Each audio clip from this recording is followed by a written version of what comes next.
a safe pocket that allows any item to be stored. Oh yes! Hello then, my fellow raiders, and welcome to the first of our back-to-back 4 months in a row updates for Headwinds. Starting then with the January update 1.13, which is giving us quite the injection of stuff. I'm not sure all of it is exactly what we asked for, or perhaps anyone asked for, but there's certainly some interesting changes abound.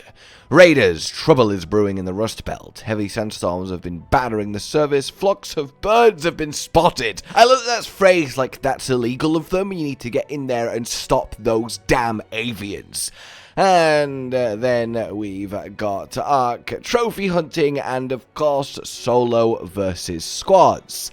This is certainly interesting. Out of all the modes that could have come with requiring level 40, I don't think this is exactly what many people would have put forward, especially with the reward just being more XP, which if you're above level 40 anyway, isn't exactly crucial. Some unique loot or better loot more than likely would have been the way to go, but I can see a lot of people soloing up for this with very cheap kits and just sponging extra XP until they're gunned down by a whole squad.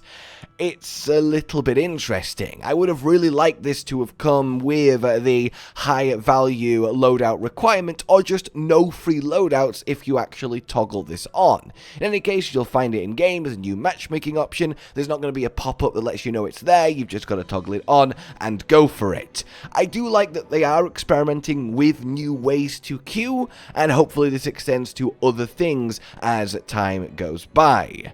Then we have the trophy display, and this is quite nice. Hunt a lot of Ark, this is like the Candleberry project, and then submit various parts to open up your trophy display, visually have it change, and then get a load of rewards, new emotes, up to 300,000 coins, and this just goes on forever, just a new thing to kind of work on and have there in the background. It's not huge, but it certainly is nice, it's thematic, and it's fun.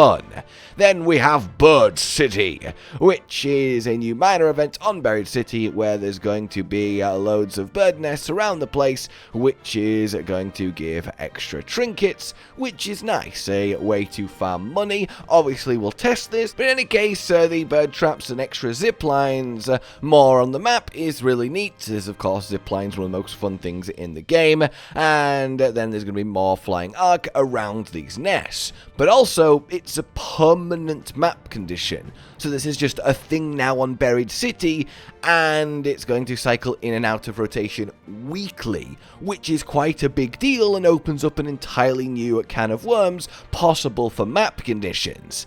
Then we have this, 2 new types of epic augments.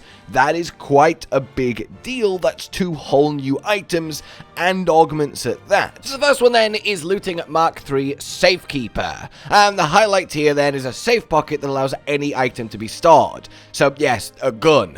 This is really fun because for something like Matriarch or Queen runs, you can put your Equalizer, your Jupiter in your safe pocket, and well, that lets you feel a lot more confident about committing something and then getting ratted and having it stolen. Though with friendly lobbies, if you do play into the aggression-based matchmaking, that's not as big of a deal. In any case, getting 2 trinket slots is nice too on an epic augment. Only 4 actual utility slots is kinda really limiting, though the weight is decent and of course medium shield is very good. I don't think this automatically beats your classic winning survival as the best augment in the game, but obviously a safe pocket that anything can go in is quite the huge deal on an augment, and there'll certainly be some use cases for this.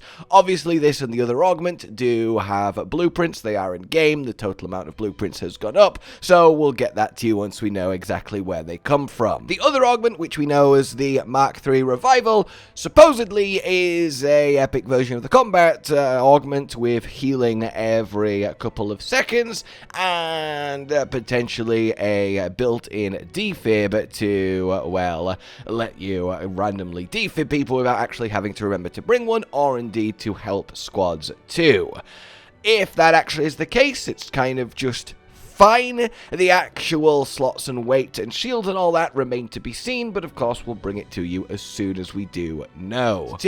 And hey, 7 new quests is quite nice. That's like over double the amount that came with Stellamontes, so really rolling out the carpet here. But hey, more stuff to do is more stuff to do, and that's really nice, and that's kind of the main meat of it. It's up to you if you think that that's like enough at this stage, but obviously we have the roadmap. We know a lot more is on the way, and it certainly is a lot to actually get on with, even if some of it is a little bit questionable. And to note that you can now actually just straight up buy a guitar from Shani, because the event to get one is no longer a thing, which is kind of nice, as of course the guitar is the greatest item in the game. So the patch notes proper then. You can make your party just open so people can just join, and squads can invite people too, which is nice. Achievements, finally getting some fixes, which is good, alongside the Stellamontes Cedar Vault getting fixed, which is also really good, because that was quite heinous.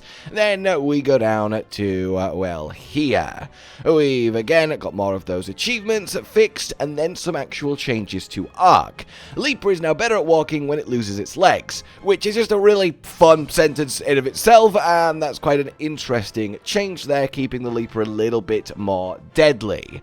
Then we've got the shredders. The dead shredders now properly scavengeable when pinged. Of course, that was a crippling issue, so I'm glad that has been fixed. Snitches no longer make noise if they're destroyed. Okay. And then fix them aborting calling arc if a low grenade is thrown. And then an issue with spotters getting stuck in buildings. This is quite interesting, though. You get a moment after a tick latches to roll and get rid of it without it doing damage. And that way you can just reactionary immediately lose a tick, instead of always having to play the mash button minigame. So that's a really nice change. Some audio fixes in general, and then the maps themselves getting some touch-ups too.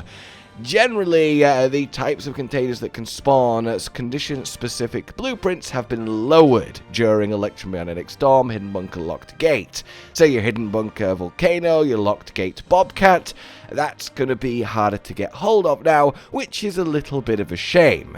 It depends just how severe that actually is. Then higher tier weapons and weapon cases, that's quite nice, make weapon cases a lot more worthwhile. Then the lowering of the chance to get matriarch and queen reactors from the armor that you can shear off them is also a little bit of a shame, making it harder to craft the legendary weapons without actually fully destroying the queen and matriarch. You could quite easily shear legs off with even just a ferro and loot them and leave, so that's going to be a little bit tougher. It does only say slightly, so hopefully it quite literally is just slightly. Then we've got some raider hatch fixes, which is always good to see, and some containers that are now actually lootable. On your damn battlegrounds, we've got some various fixes, which is nice. Same with Buried City, and the musical puzzle, also of course gone and purchasable from Shani's.